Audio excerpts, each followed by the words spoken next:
واجعله لنا هجتين يا رب العالمين.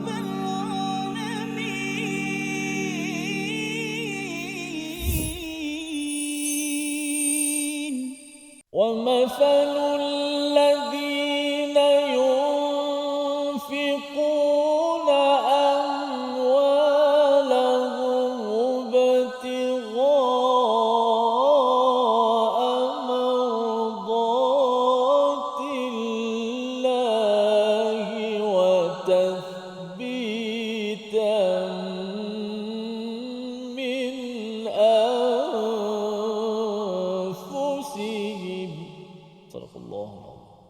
Assalamualaikum warahmatullahi wabarakatuh. Alhamdulillah wassalatu wassalamu ala Rasulillah wa ala alihi wa man wala syada la ilaha illallah syadana Muhammadan abduhu wa rasuluhu. Allahumma salli ala sayidina Muhammad wa ala alihi wa sahbihi ajma'in. Amma ba'du. Apa khabar tuan-tuan dan puan yang dirahmati Allah sekalian? Kita bertemu dalam My Quran Time, Quran Salat Infak, untuk sama-sama kita melihat permata-permata hidayah daripada Allah menyinari kehidupan kita agar kita terus berada di atas jalan yang lurus yang kita mohon pada setiap hari dalam suratul Fatihah, Ihdinas siratal mustaqim. Dan pada hari ini kita bersama Al-Fadhil Ustaz Tirmizi Ali. Apa khabar Ustaz? Baik, alhamdulillah. Apa khabar? Saya alhamdulillah Ustaz ya. Halaman baru, episod baru selepas kita mengulang kaji semalam ya, dan kita doakan yang terbaiklah Ustaz ya. Dapat lagi kita menyambung tentang infak. Masih lagi ayat-ayat tentang infak ini. Kalau kita perasan formatnya, juz pertama banyak bercerita tentang hati dan Quran ya. Juz yang kedua solat dan juga tentang sistem puasa, haji, dan juz yang ketiga pada Al-Baqarah ini adalah infak ya. Jadi itu format bagaimana pendidikan Allah bawakan. Dia kena siapkan hati dulu, kemudian kita bawa Quran dalam solat, dan kalau Quran dan solat itu padu, sebenarnya hati yang sejahtera itu akan ingin berjuang ya. Syaratnya apa? Quran dan solat itu adalah untuk mencari redha Allah Subhanahu wa taala. Mari sama-sama kita mulakan sesi kita dengan doa subhanakala ilmalana illa ma 'allamtana innaka antal alimul hakim rabbi zidni ilma. Kita saksikan apakah ringkasan dua ayat 265 266 pada hari ini. Pada ayat 265 kita akan melihat orang yang berinfak mahukan keredaan Allah dan dilimpahi ganjarannya. Satu perumpamaan yang Allah bawakan yang harapnya ia memantapkan lagi kefahaman kita dan komitmen kita untuk berinfak. Pada ayat 266 Allah bawakan perumpamaan bagi orang munafik yang berinfak, yang kita harapkan kita terjauh daripada realiti tersebut. Mari sama-sama kita baca ayat 265 dan 266 dipimpin Al-Fadhil Ustaz Tirmizi Ali. Silakan. Alhamdulillah, terima kasih Fadil Ustaz Fazrul, penonton-penonton, sahabat-sahabat Al-Quran yang dikasihi sekalian. Alhamdulillah, syukur pada Allah Subhanahu Wa Taala dapat kita bersama-sama lagi dalam My Quran Time selepas daripada kita mengulang kaji semalam, dan kita masuk muka surat yang seterusnya 45. Dua ayat hari ini lebih kurang separuh muka juga, iaitu ayat 265 dan 266. Jom sama-sama kita menghayati bacaan ini.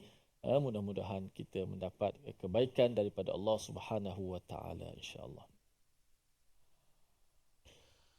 A'udzu billahi minasy syaithanir rajim. Wa mathalul ladzina yunfiquna amwalahum ibtigha'a mardatillahi wa من أنفسهم كمثل جنة بربوة أصابها وابل فآتت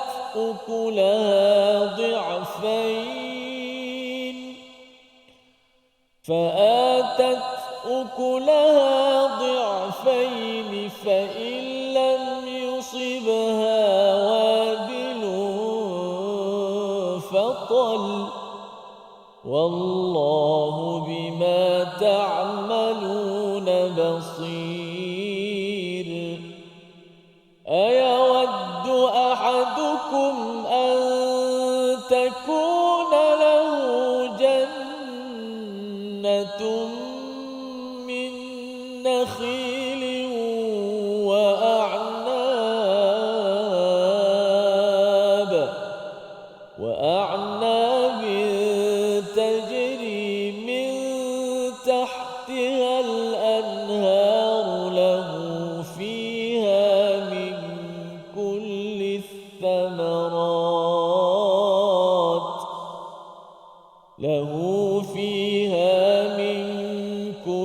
الثمرات وأصابه الكبر وله ذرية ضعفاء وأصابه الكبر وله ذرية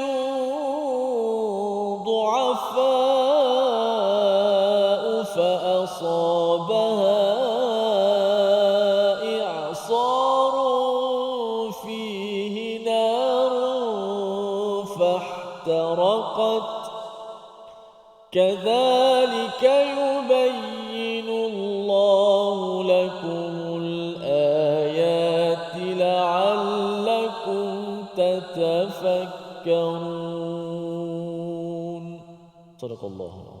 Surah Al-Azim, kita bacaan daripada ayat 265 dan 266 untuk sama-sama kita memahami Ustaz ya. Kalau kita lihat pada ayat 264 bagaimana Allah memberikan satu amaran kepada mereka yang bersedekah. Kita memberi sedekah nafkah dalam keluarga, sedekah kepada anak yatim, orang miskin, tetapi diikuti dengan manna wal adha, maka kesannya bila sampai di akhirat la yaqdiruna ala syai'im mimma kasabu. Apa yang diusahakan, pelaburan yang diberikan berbentuk sedekah, nafkah yang diberikan itu semuanya itu tidak berhasil langsung pun. Tengok akaun tak ada Ustaz ya. Ingatkan ada ganjaran, ingatkan dah menjadi sumber kebaikan, rupa-rupanya ianya habis. Ya, habis terbatal segala ganjaran daripada Allah Subhanahu Wa Taala. Yang kita mohon Allah jauhkan, dan Allah terus memberi kepada kita formula bagaimana untuk benar-benar mendapat ganjaran di sisi Allah. Allah nyatakan pada ayat 265, dan perumpamaan orang yang mendermakan hartanya untuk mencari redha Allah dan watathbita min anfusihim. Dua perkara Ustaz ya. Maksudnya dia infak hartanya itu, satu adalah benar-benar mencari redha Allah. Bukan redha Allah digunakan perkataannya, mardatillah ini maksudnya Allah sentiasa dalam keadaan redha padanya setiap masa ya. Kadang-kadang kan kita derma hari ini, minggu depan Allah redha lagi, tapi selepas 15 tahun bila terkeluar perkataan mengungkit ataupun riak yang dinyatakan pada ayat 264, Allah tak redha. Jadi mardatillah yang dimaksudkan di sini ialah redha Allah pada awal usia kita, di tengah usia kita, apabila kita sudah meninggal sampai alam kubur, sampailah ke akhirat nanti, itu yang digelar sebagai mardatillah. Bukan kadang-kadang Allah redha, kadang-kadang Allah tidak gembira dengan kita. Maka bagi orang yang mencari redha Allah ini, mardatillah pada setiap masa ini, yang keduanya ialah watathbita min anfusihim ya, iaitu untuk meneguhkan dirinya. Ya, apa maksud meneguhkan jiwanya? Sebagaimana kita maklum sebelum ini kisah Nabi Uzair, bila kita melihat tentang kisah Nabi Ibrahim, ada kaitan dengan akhirat Ustaz ya.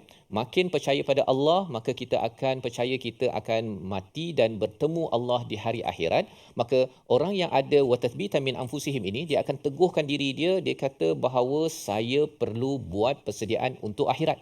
Ya, dia teguhkan, dia mantapkan, dia bukannya dia derma tu alang-alang dia. Kan dia rasa macam ada mood dia derma, tak ada mood tak ada derma. Dia betul-betul teguhkan diri, saya perlu bina rumah yang bahagia di akhirat, nak bertemu dengan Allah. Bila ia ada mindset yang betul-betul akhirat oriented, fokus pada akhirat, itu namanya watathbitan min anfusihim. Dia meneguhkan jiwanya agar benar-benar membuat persediaan untuk hari akhirat. Maka bila orang ini ada dua objektif ini Ustaz ya, mencari mendapat mardatillah pada setiap masa dan juga nakkan teguhkan dirinya untuk akhirat, Allah membuat perumpamaan seperti sebuah kebun. Kalau ayat 261 pasal seperti habbah, di sini jannah ya, jannah ni kebun.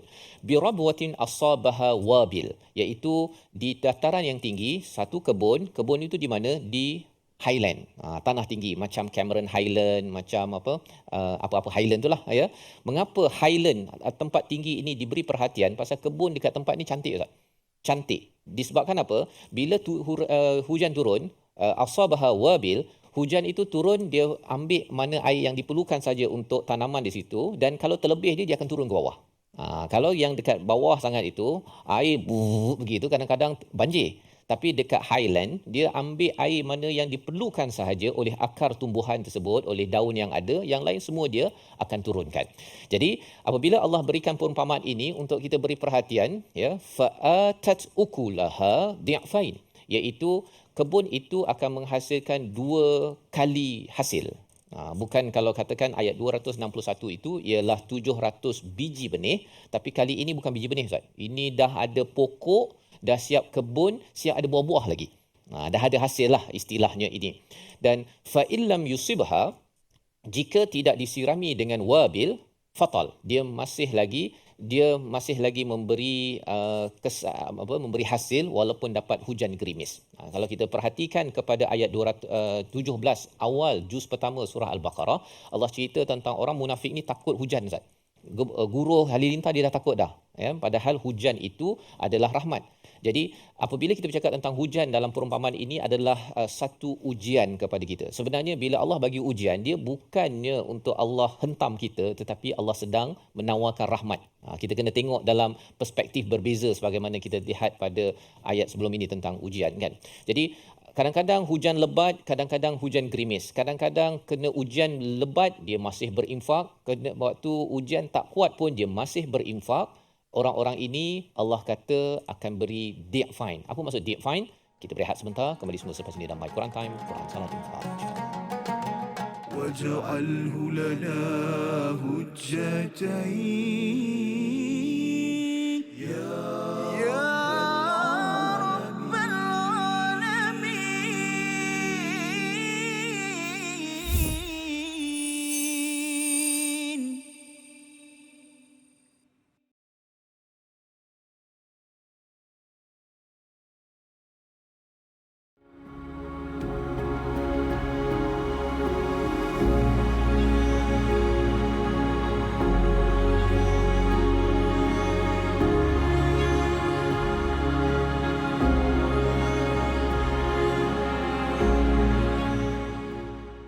Al-Quran. Pelajari dan dalami kesempurnaan bacaan mengikut hukumnya. Fahami dan hayati maksudnya. Amalkan dan jadikannya sebagai panduan kehidupan.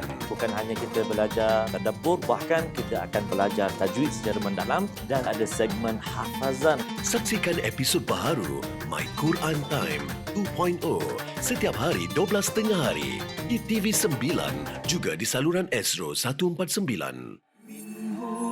مجاهينا وارزقنا تلاوته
واجعله لنا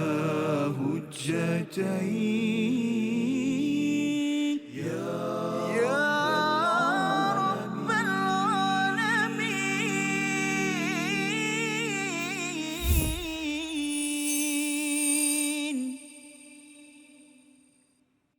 ومثل الذين ينفقون أموالهم ابتغاء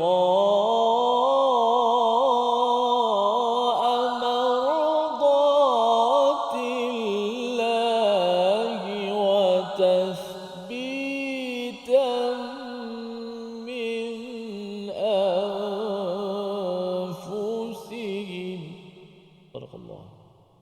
Kembali kita dalam My Quran Time, Quran Salat Infak pada hari ini pada ayat 265 dan 266 ingin kita lihat bagaimana Allah memberi motivasi kepada para sahabat, pada Nabi, ya, kepada kita semua bagaimana untuk berinfak sebagai satu jalan untuk mendekatkan diri kita kepada Allah, tanda keimanan kepada Allahu la ilaha illa huwal hayyul qayyum. Allah lah sebenarnya yang menghidupkan, yang meneguhkan, dan makin kuat keimanan kita seperti Nabi Ibrahim, maka seseorang itu akan berani berjuang untuk membawa ramai lagi kepada Allah Subhanahu Wa Taala.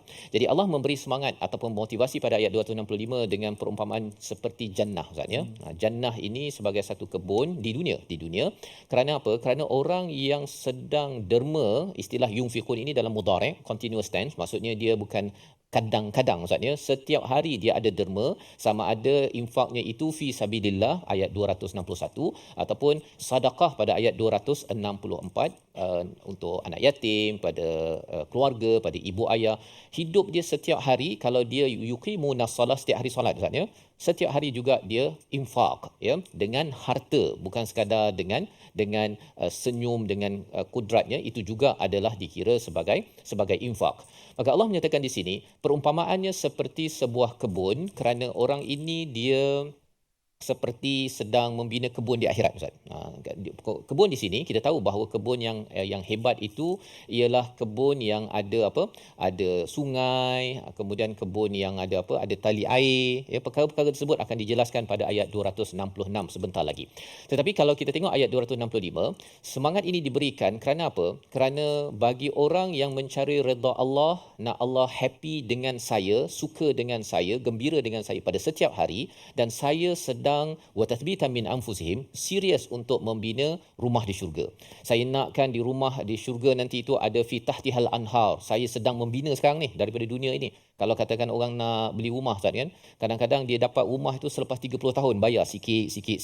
Jadi sekarang ini kita sedang letakkan harta kita ke akaun akhirat, kerana nak pastikan rumah dekat sana tu berapa tingkat, kan? Bertingkat-tingkat. Kalau boleh ada apa? Ada emas-emas, kan? Permata-permata, ada waiter, ada macam-macam yang Allah nyatakan dalam Al-Quran. Jadi caranya ialah apa? Yunfiquna amwalahum fi ibtigha mardatillah wa tathbitan min anfusihim. Jadi apabila kita melihat kepada perkataan wabil dan juga fatal sebentar tadi, ada hujan lebat, hujan gerimis ataupun embun, ya. Hujan lebat ini diwakili oleh hujan yang lebat, ya. Kalau fatal itu adalah hujan gerimis, hujan sikit-sikit. Hujan lebat lagi lebat dia derma, hujan gerimis pun, ya, hujan sikit-sikit tak berapa ada pun, dia tengah dalam keadaan comfort zone, dia tetap juga akan yunfiquna amwalahum ibtigha'a mardatillah. Kerana apa? Kerana walaupun hujan besar, hujan kecil, saya masih lagi nak Allah gembira dengan saya. Saya masih lagi sedang nak membina akhirat saya. Jadi kerana akaun saya tak cukup lagi di akhirat, dia transfer sebagaimana yang kita maklum sebelum ini. Dr. Syauqi menjelaskan Saidina Osman, dia bagi saja apa saja kenderaan yang diperlukan, ataupun kalau katakan sahabat lain Abdul Rahman bin Auf, 400,000 dinar tersebut, ataupun berapa banyak harta yang ada itu, setengahnya untuk perjuangan fi sabilillah. Di hujung itu Allah menyatakan wallahu bima ta'maluna basir, ya, dan Allah pada apa yang kamu lakukan amat melihat. Dalam Quran ada yang Allah basirun bima ta'malun, wallahu basirun bima ta'malun. Tetapi bila Allah menggunakan perkataan wallahu bima ta'maluna basir, kita perlu beri perhatian apa? Perhatian kepada yang Allah dahulukan ta'malun, Ustaz. Ta'malun, ya. Dia kalau sesuatu yang berkaitan dengan urusan ataupun urusan qalbiyah, ya, berkaitan dengan hati, Allah akan letak dahulu basirum bima ta'malun. Tapi kalau di sini urusan fizikal, maksudnya memang hari ini dah buat ke belum? Kalau bab takwa ataupun bab niat ataupun bab ikhlas, Allah akan gunakan perkataan basirum bima ta'malun. Tetapi bila Allah kata infak, kan, sila buat hari ini, kan, takwa ke, ya, hari ini dah infak ke belum? Maka Allah akan cakap wallahu bima ta'maluna basir. Allah amat melihat kepada apa yang kamu lakukan, dah buat ke belum yunfiqun pada hari ini. Jadi ini adalah sebagai satu perumpamaan semangat daripada Allah Subhanahu Wa Taala kepada kita, kerana di'fain yang dimaklumkan dalam ayat ini ialah 2 kali ganda, Ustaz. Satu dikaitkan dekat akhirat nanti, di'fain ini maksudnya berganda-ganda apa yang kita dapat, dan ia bukan sekadar 700 biji benih. 700 biji benih ada potensi untuk jadi 700 pokok. Tapi ini pokok dah siap. Pokok dah siap. Pokok dah siap ini namanya syurga lah.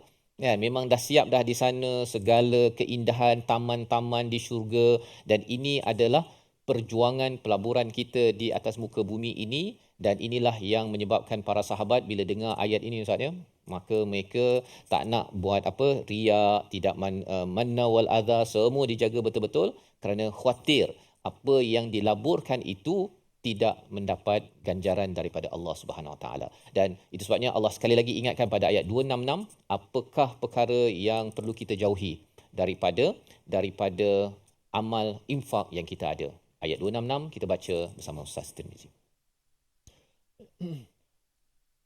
أعوذ بالله من الشيطان الرجيم.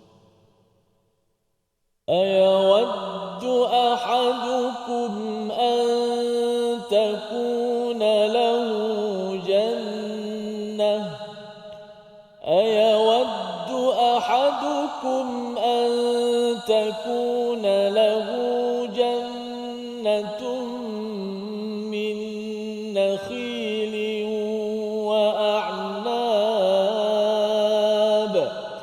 وأعناب تجري من تحتها الأنهار له فيها من كل الثمرات وأصابه الكبر وله ذرية ضعفاء فأصابها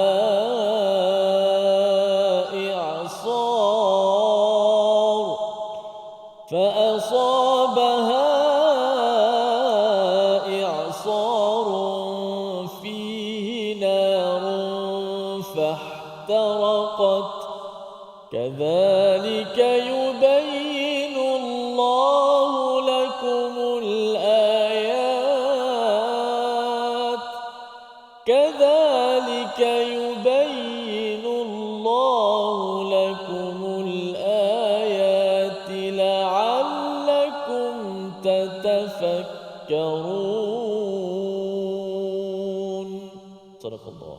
Surah Al-Azim ayat 266 adalah satu penekanan daripada Allah Subhanahu Wa Taala. Jika tuan-tuan yang berada di rumah, yang berada di studio, kalau masih lagi Ustaznya, saya ni nak kena serius macam mana bab infak ini, ya. Kalau ada yang bertanya, maka ayat 266 ini menjadi jawapan. Tapi sebelum kita tengok ayat 266, ayat 265 bercakap tentang kebun, ya, tanaman yang berada di atas highland, ya, tanah tinggi, ya. Tapi ayat 264 bercerita tentang tanah yang berada di atas batu besar. Batu besar bila kena hujan saja tanah jatuh, ya, dan akhirnya tak sempat pun tanaman itu membesar dan menghasilkan buah-buahan yang rendang, di'fain, 2 kali ganda, ya, yang menyebabkan bahagialah orang yang empunya tanah tersebut. Kalau tanah di atas batu besar. Tetapi kalau tanah di atas highland, tanah tinggi ini, hujan lebat ke, hujan tak lebat ke, tetap juga strawberry masih ada lagi dekat Cameron Highland, maksudnya. Nak ceritanya apa? Nak ceritanya hasilnya itu padu. Hasilnya itu dibantu ataupun diberikan kepastian oleh Allah Subhanahu Wa Taala. Jadi apabila seseorang itu dengan mindset mardatillah, ya, ada minda untuk mendapat redha Allah pada setiap masa, saya nak meneguhkan akhirat saya, maka orang itu sebenarnya sedang membina kebun di atas tanah tinggi. Walaupun kita tak pernah ada tanah dekat Cameron Highland, Ustaz, ya, tak ada kebun dekat sana, tak ada ada ladang. Tapi sebenarnya kita ada peluang untuk membina ladang di akhirat nanti dengan menggunakan teknik infak pada jalan Allah Subhanahu Wa Taala. Baik. Tetapi apabila kita kacau infak kita itu dengan riak dan sebagainya, itu mengganggu, ya. Dan ini yang kita nak perhatikan lebih lanjut pada ayat 266 sebentar lagi. Kita perhatikan dahulu perkataan pilihan pada hari ini, iaitu perkataannya ialah fihi narun fahtaraqat, ya. Realiti tentang membina kehidupan di dunia ini adalah seperti membakar. Mengapa pula membakar? Itulah perkara yang kita ingin sama-sama perhatikan sebentar lagi dalam My Quran Time, Quran Salat Infak. Kita berehat sebentar. واجعله لنا هجتين يا رب العالمين.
هما جاهينا وارزقنا تلاوته. Yang disebut oleh Imam An-Nawawi dalam kitab beliau Riyadhus Shalihin dalam bab taubat. Taubat dengan Allah Subhanahu Wa Taala ni ada 3 cara. Ini dosa kita dengan Allah lah. Iaitu apa? Yang pertama sekali adalah kita tinggalkan dosa. Yang kedua, kita menyesal sungguh-sungguh, takkan mengulangi. Dan yang keempat, yang ketiga, kita berazam betul-betul takkan repeat ataupun mengulangi balik dosa tu. So, menyesal, tinggal, azam. Tapi kalau dosa tu melibatkan dengan manusia, maka waktu tu kita kena, kalau dia melibatkan harta yang dizalimi, kita kena pulang balik. Contoh, kalau kita pernah tipu orang dalam bab pelaburan, tak ramai pun dalam 500 orang. Kena pergi cari balik orang tu, minta maaf dengan dia, pulangkan balik, jangan kurang 1 sen pun daripada harta yang kita pernah tipu dia. Tu penting tu. Bukan maksudnya bertaubat, taubat ni tak apa, yang tipu-tipu tak apa, yang penting pergi masjid tarawih 23 rakaat kan. Ataupun doa pada Allah tahajud, lekuk-lekuk lantai apa semua, sebab apa? Punya banyak tahajud kan. Tak bermakna di sisi Allah kalau kita tak pulang. واجعله لنا هجتين يا رب العالمين.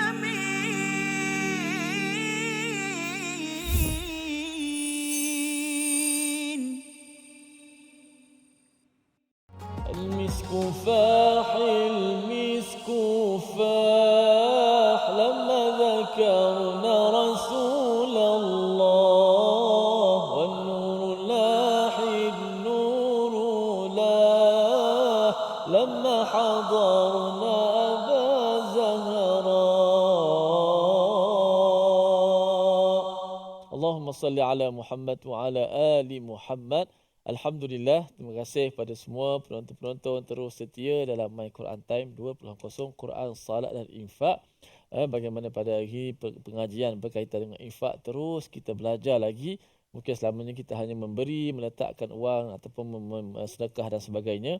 Rupa-rupanya dalam Al-Quran menjelaskan banyak perkara detail tentang amalan bersedekah ataupun berinfak ini. Moga-moga setiap daripada sumbangan ataupun pemberian kita ini Allah Subhanahu Wa Taala tidak mengurangi pahala kita, bahkan kita memberinya di atas dasar takwa dan juga ilmu pengetahuan. Dan inilah yang kita belajar pada seterusnya pada muka surat hari ini, muka surat yang ke-45. Alhamdulillah, mudah-mudahan apa yang kita belajar masuk dalam diri kita. Ingat, kita pegang untuk sama-sama bila kita berinfak ataupun buat satu amalan, ada dasar dia, ada kita didasari dengan ilmu daripada Al-Quran dan juga As-Sunnah. Alhamdulillah. Baik, kita nak belajar sikit ataupun tajwid pada hari ini dalam ayat yang ke-265 yang dah kita baca tadi, pada baris-baris yang awal itu, yang atas sekali, wa mathalul ladzina yunfikuna amwalahum mubtigha'a mardatillah. Kita lihat paparan kita. Iaitulah menyempurnakan hukum apa tu? Hukum mad wajib muttasil. Mad wajib muttasil pada kalimah ibtigha mardatillah. Dalam ayat 265. وَمَثَلُ الَّذِينَ يُنْفِقُونَ أَمْوَالَهُمُ ابْتِغَاءَ مَرْضَاتِ اللَّهِ. Perkataan ibtigha'a. Hukum dia apa dia? Mad wajib muttasil. Mad tu apa? Mad tu huruf mad lah. Ada alif ataupun waw ataupun ya. Dekat sini huruf apa madnya? Huruf alif. Selepas pada ghain tu itulah alif. Alif madnya. Mad wajib. Bila sebut wajib ni maknanya pertama sekali kita boleh faham wajib tidak ada bacaan yang membacanya dengan dua harakat. Mad wajib tak ada. Sebab tu dinamakan wajib. Maksud dia sepakat para qurra ataupun dalam kita kata ilmu qiraat tu tidak ada ulama yang baca dengan sebanyak dua harakat. Semuanya lebih daripada dua, iaitu 4 ataupun 5. Ada yang sampai 6. Ada yang 4, 5, ada yang sampai 6 harakat. Antaranya Imam Warsh, kalau tak silap saya 6 harakat pada mad wajib. Dan juga imam yang lain. Imam kita imam apa? Imam Syafi'i. Imam Syafi'i. Imam Hafsun daripada Asim. Imam Hafaz lah sebenarnya. Imam Hafaz. Abang saya, ayah saya bagi nama Hafaz. Hafas. Orang pelik kata mana nama. Biasa Hafaz kalau ada kan. Hafazan. Tapi dia Hafaz dengan S. Kita pun tak tahu juga. Rupanya dah besar-besar sikit baru tahu. Sebenarnya imam kita baca Quran ni lah. Kan kita sandarkan riwayat. Salah satu daripada cara bacaan kita di Malaysia ni dan juga banyaklah tempat lain membaca dengan riwayat Imam Hafsun an Asim daripada gurunya lah. Maka imam kita, Imam Hafaz ataupun Imam Hafsun membacanya sebanyak berapa harakat? 4 dan 5. 4 dan 5. 4 atau 5. Bukan 4 campur 5 Kalau 4 campur 5 jadi 9 pula. Banyak sangat tu. Tak ada 4 ataupun 5 harakat. Ibtigha'a mardatillah. Ibtigha'a mardatillah. Maknanya kita dah faham. Bila sebut mad, alif waw ya lah. Salah satu. Wajib. Wajib sini dengan makna sepakat ulama tidak ada yang baca dengan 2. Maksudnya lebih pada 2 lah. Ada 4. Kita baca 4 dan 5. Muttasil. Kenapa disebut sebagai muttasil? Kerana huruf mad dan bertemu dengan hamzah itu berada dalam satu perkataan. Itu sebut sebagai muttasil. Dia muttasil, bersambung. Huruf mad dan hamzah itu. Yang bertemu dengan hamzah itu dalam satu perkataan. Dia tak boleh pisah. Kita nak wakaf pun hamzah tu tetap kena baca. Kita sambung pun lagilah kena baca. Ibtigha'a mardatillah disebut tu. Kalau kita nak wakaf ibtigha' tetap hamzah tu dimatikan. Maksudnya difungsikanlah. Kita tak baca macam mak jaiz. Tak boleh baca ibtigha'. Baca 2 harakat je sebab wakaf. Tak boleh. Mak wajib tak boleh. Ada pun mak jaiz itu yang boleh. Jadi kita dah faham mad wajib muttasil. Dari sudut makna mad wajib muttasil sendiri. Mad ada huruf mad bertemu dengan hamzah dalam satu perkataan dan wajib kita baca dengan maksud kita baca lebih ikut imam kita lah 4 dan 5. Jangan baca 2 وَمَثَلُ الَّذِينَ يُنْفِقُونَ أَمْوَالَهُمُ ابْتِغَاءَ مَرْضَاتِ اللَّهِ 1, 2, mula. وَمَثَلُ الَّذِينَ يُنْفِقُونَ أَمْوَالَهُمُ ابْتِغَاءَ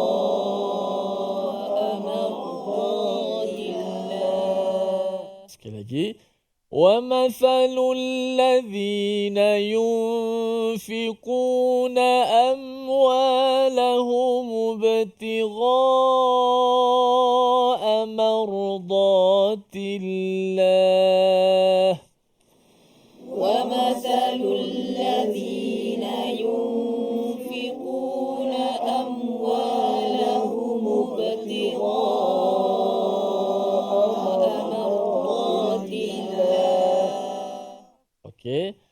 Kemudian huruf kebetulan pula sebelum daripada huruf mat di sini adalah huruf ghain.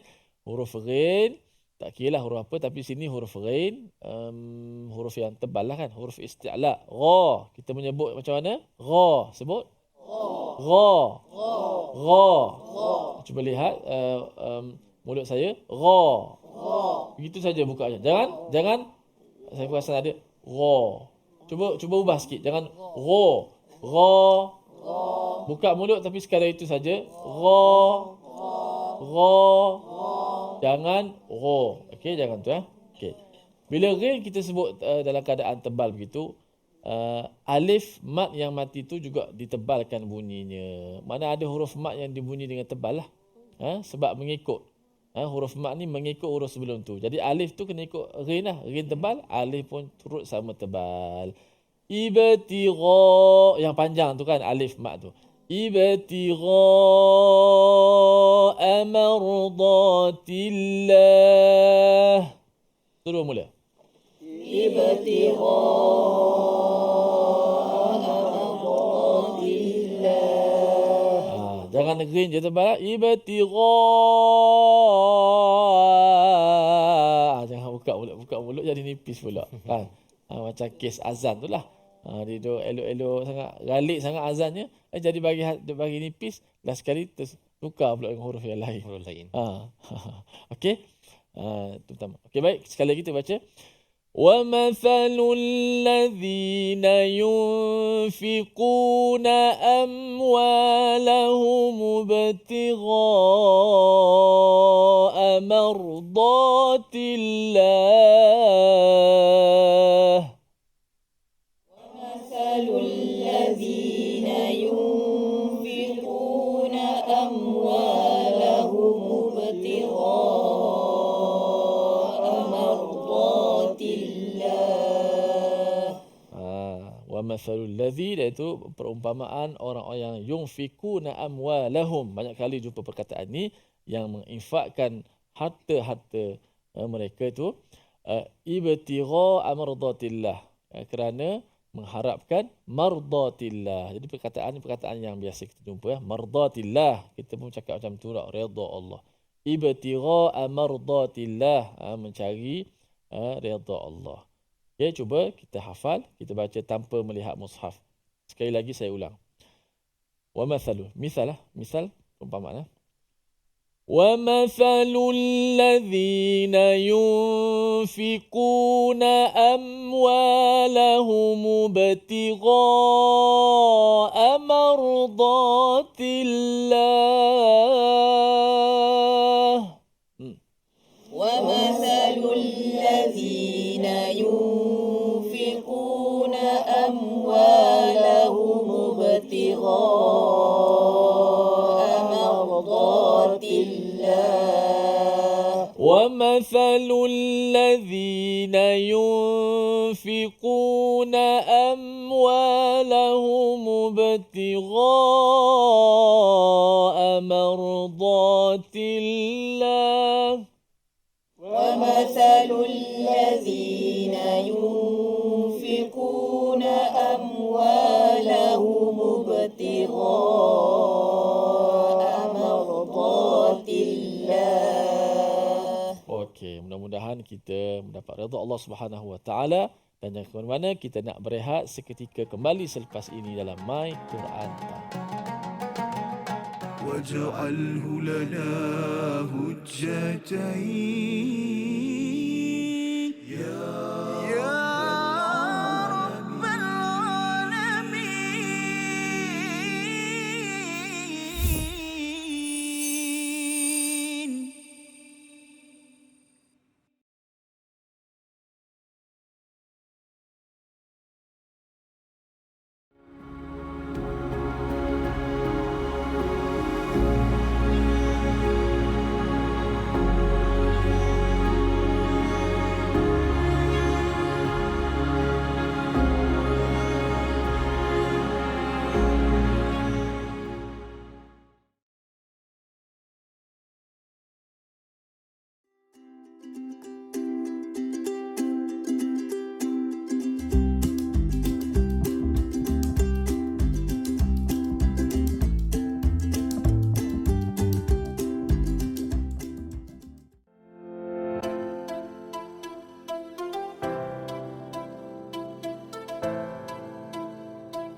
جاهلا وارزقنا تلاوته. Menceritakan tentang mimpi kan. Kalau yang menceritakan tentang mimpi itu adalah orang-orang yang mungkin tidak dilihat sebagai pembawa mesej agama, mungkin tidak menjadi isu, tetapi bagi orang-orang yang orang kata apa nampak kredibiliti sebagai seorang penyampai ilmu agama yang mempunyai followers ataupun pengikut yang banyak, kalau isi kandungan penyampaian itu banyak tergantung kepada mimpi dan sebagainya, maka saya rasa itu kurang wajar. Betul. Sebab mimpi bukan satu sumber syarak. Kalaulah mimpi itu datang dengan konten ataupun isi yang mana ia bersesuaian dengan syarak, maka seseorang itu haruslah melakukan satu tindakan berdasarkan arahan syarak, bukan berdasarkan arahan mimpi. Itu sebab mimpi semua orang boleh claim. Betul. Kalau orang claim kata aku mimpi, saya mimpi ini, Nabi pesan ini dan sebagainya, jadi susah. Agama akan واجعله لنا هجتين يا رب العالمين.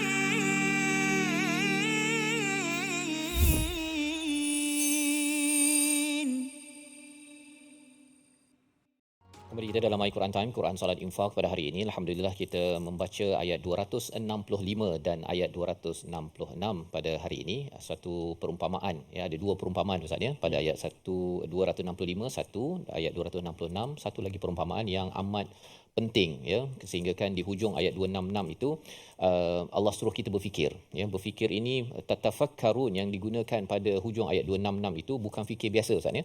Kalau kita kan makan itu fikir, tapi bila Allah menggunakan perkataan tatafakkarun, ini adalah fikir secara mendalam. Pasal ada syaddah di situ, ya. Jadi kalau fikir biasa-biasa ni semua orang fikir kan, insya-Allah selagi waras itu fikirlah tu kan. Tetapi bila Allah menggunakan perkataan tatafakkarun, kita kena memikirkan secara mendalam. Apatah lagi pada ayat 266 ini kita ingin baca sekali lagi untuk memastikan kita melihat gambaran satu keindahan sebuah taman yang ada apa? Ada anggur, ada nakhil iaitu kurma, ya. Cantik, ya. Pasal ada anggur ni bukannya boleh tanam dekat tepi-tepi rumah Ustaz kan. Dia kena keadaan yang betul-betul okey dan di bawahnya ada sungai dan kemudian padanya ada buah-buahan yang banyak, ya. Perumpamaan ini kita ingin baca sekali lagi dan kita lihat apakah mesej penting untuk kita. Ayat 266 bersama Ustaz Tirmizi. أعوذ بالله من الشيطان الرجيم أيود أحدكم أن تكون له جنة من نخيل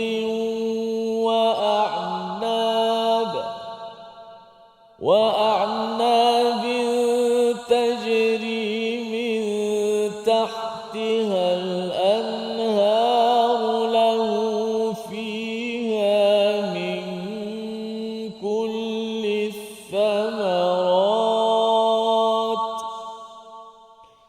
وأصابه الكبر وله ذرية ضعفاء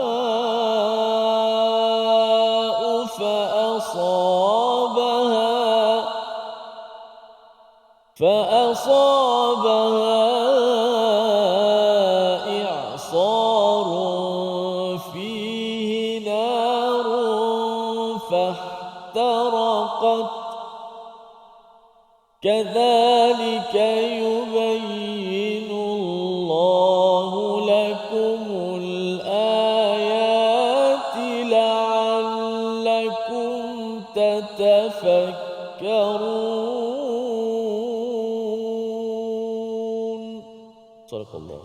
Surah Al-Azim ayat 266 ini Allah hujungkan dengan kadzalika yubayyinullahu lakumul ayati la'allakum tatafakkarun. Ini adalah penjelasan daripada Allah sebagai ayat-ayat kebesaran untuk kita fikir secara mendalam Ustaz ya. Apakah yang perlu kita fikir secara mendalam? Adakah kita ingin satu kebun ada anggur, ada kurma, ada sungai, sistem peparitan ataupun penyaliran air yang bagus, wa asabahu ataupun selepas itu ada tanaman ataupun hasil yang bagus. Kemudian yang bina kebun tersebut Ustaz ya, jadi kibar. Jadi tua, dan kemudian pada dia ada lagi anak yang masih lemah, maksudnya kecil lagi. Maksudnya anak ini tidak mampu untuk menjaga kepada kebun tersebut, masih kecil lagi, ayah dah tua. Kemudian apa yang berlaku? Fa asabaha i'sar, datanglah angin kencang yang kering. Angin kering Ustaz ya, ini bukan angin biasa. I'sar ini bukan angin yang sepoi-sepoi bahasa, bukan. Ini yang angin kering sehingga kan fihi narun fahtaraqat. Sampaikan terlampau panas dan akhirnya terbakar kebun tersebut. Fahtarakat itu maksudnya terbakar. Maksudnya apakah perumpamaan ini? Ya, di hujung itu Allah cakap, Allah bagi perumpamaan, lepas tu Allah cakap la'allakum tatafakkarun. Adakah kita nak jadi orang yang sedang membina, contohnya bina kebun saatnya 30 tahun. Lepas 30 tahun, apa yang berlaku ialah kita akan terbakar kebun tersebut. Ya, dalam hidup kita ini kita katakan bekerja 30 tahun nak bayar rumah tu hutang sampai 30 tahun Ustaz kan. Kemudian kita rasa macam saya tak boleh nak derma infak fisabilillah, nak derma pada orang lain pasal apa? Pasal nak bina rumah. Akhirnya apa yang berlaku? Rumah tersebut akhirnya akan ditinggalkan juga. Ya, jadi Allah suruh kita fikir elok-elok kalau kita ni terutama bab rumah ataupun kehidupan kita di sini Ustaz ya, bila kita ada rumah, kita pergi rumah orang lain nampak cantik, kita akan ada keinginan kalau boleh nak tiru apa yang ada kat rumah orang tu masuk ke rumah kita kan. Pasal kita rasa macam kalau saya tengok rumah tu ada kapet cantik, kita nak juga kat rumah kita. Kalau tengok dekat sana ada bilik lawa, kita pun rasa bang tambah lagi bilik bang macam rumah orang sebelah tersebut. Jadi keinginan-keinginan itu akan menyebabkan apa? Kita nak bina rumah kita di dunia. Tetapi Allah cakap, bina rumah di dunia ini adalah seperti satu tanaman kebun yang akhirnya akan hancur juga. Kita selepas 30 tahun, umur kita 60-70 tahun, kita pun akan pergi dan rumah itu pun tak pasti.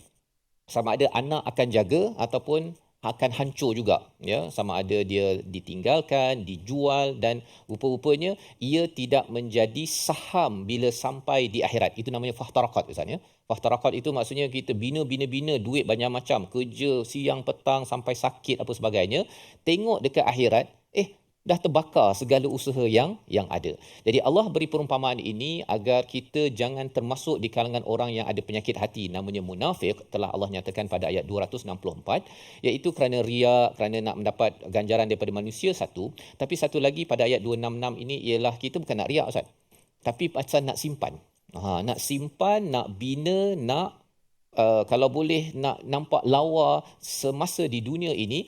Rupa-rupanya kalau kita tidak cepat-cepat transfer sebagaimana dalam ayat 265 itu, cepat-cepat pindahkan kepada akaun akhirat, semua itu akan menjadi fahtaraqat. Dan bila kita melihat pada ayat ini, dia adalah satu perumpamaan yang amat powerful Ustaz ya. Pasal kalau kita transfer ke akhirat, apa jadi? Satu, kalau kita transfer ke akaun akhirat, kita tak jadi tua Ustaz. Kita masuk syurga pasal dapat ganjaran daripada apa yang kita dermakan itu, kita masuk syurga tak tua-tua. Satu. Yang keduanya, tak terbakar. Kan? Tak terbakar. Maksudnya kalau katakan di dunia ini, rumah kita 30 tahun bayar, akhirnya habis. Tetapi kalau katakan rumah itu, contohnya kalau kita ada orang kata saya sewa pun tak apa, yang penting saya boleh derma. Kan? Ataupun saya beli, tapi beli itu kerana saya nak cari duit lebih, kerana nak masuk akaun akhirat cepat-cepat, pasal rumah di dunia tak jadi syurga Ustaz. Kan? 30 tahun kita bayar, itulah juga kan. Sampai mati pun belum habis lagi. Jadi dia masih lagi dalam keadaan potensial untuk terbakar. Jadi bila perkara ini kita fikirkan betul-betul, selain daripada itu apa? Kehidupan di dunia ini, hartanya ini kita bina, kita kena jaga Ustaz. Tapi kalau kita transfer ke akaun akhirat, Allah akan jaga sehingga kan rumah itu akan sentiasa terbina, dan akhirnya bila sampai di akhirat, kita tengok, wah, walaupun gaji saya sikit, walaupun saya taklah mampu derma juta-juta, tetapi rupanya orang yang bijak berfikir pada ayat 266 ini, memilih untuk cepat-cepat daripada simpan banyak-banyak untuk anak, untuk keluarga, baik saya bagi fi sabilillah, untuk saya sedekah dan pindahkan ke akaun akhirat. Membawa kepada resolusi kita pada hari ini, kita saksikan Iaitu yang pertama ialah pastikan setiap tujuan amalan kita adalah betul dan diredai oleh Allah Subhanahu Wa Taala. Yang kedua, menjaga kualiti dan konsisten berinfak. Perkataan yunfiqun yang kita belajar itu perlu setiap hari, bukan kuantiti semata-mata, tetapi kerana ada projek fisabilillah setiap hari kena tanya, saya ada projek fisabilillah atau tidak untuk menaikkan agama Allah. Dan yang keduanya untuk menunaikan tanggungjawab Ustaz ya, nafkah, beri kepada orang miskin dan sebagainya. Yang ketiga, hindari dosa yang boleh menghapuskan pahala amal baik. Dan dosa itu apabila kita mengutamakan akaun dunia berbanding akaun akhirat. Kita doa pada Allah SWT memberi kemampuan kita berfikir secara mendalam dan membuat persediaan untuk akaun akhirat kita bersama Ustaz Tirmizi. Bismillahirrahmanirrahim. Alhamdulillah Rabbil Alamin. Wassalatu wassalamu ala ashrafil mursalin wa ala alihi wa sahbihi ajma'in. Allahumma arhamna bil Qur'an waj'alhu lana imaman wa nuran wa hudan wa rahmah. اللهم ذكرنا منهما نسينا وعلمنا منهما جهلنا وارزقنا تلاوته آناء الليل وأطراف النهار على الوجه الذي يرضيك عنا واجعله لنا حجة يا رب العالمين. اللهم اهدنا بهداية القرآن ونجنا من النيران بكرامة القرآن وأكرمنا بكرامة القرآن. اللهم اجعل القرآن العظيم ربيع قلوبنا ونور صدورنا ونور قبورنا وجلاء أحزاننا وذهاب همومنا وغمومنا برحمتك يا أرحم الراحمين. وصلى الله وسلم وبارك على محمد وعلى آله وصحبه وسلم والحمد لله رب العالمين. Amin amin ya rabbal alamin. Moga-moga Allah terus memberi hidayah kepada kita dan terus membuat pilihan terbaik untuk memastikan akaun akhirat kita adalah akaun akhirat yang terbaik berbanding dengan kita mengejar membina akaun dunia yang akhirnya fahtarakat.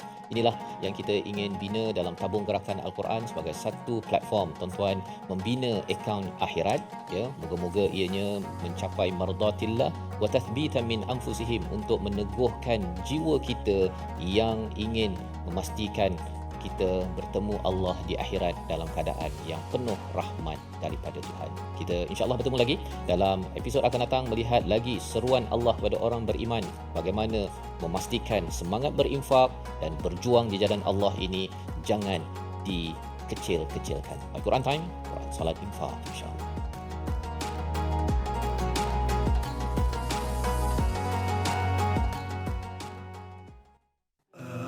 آناء الليل وأطراف النهار واجعله لنا هجتين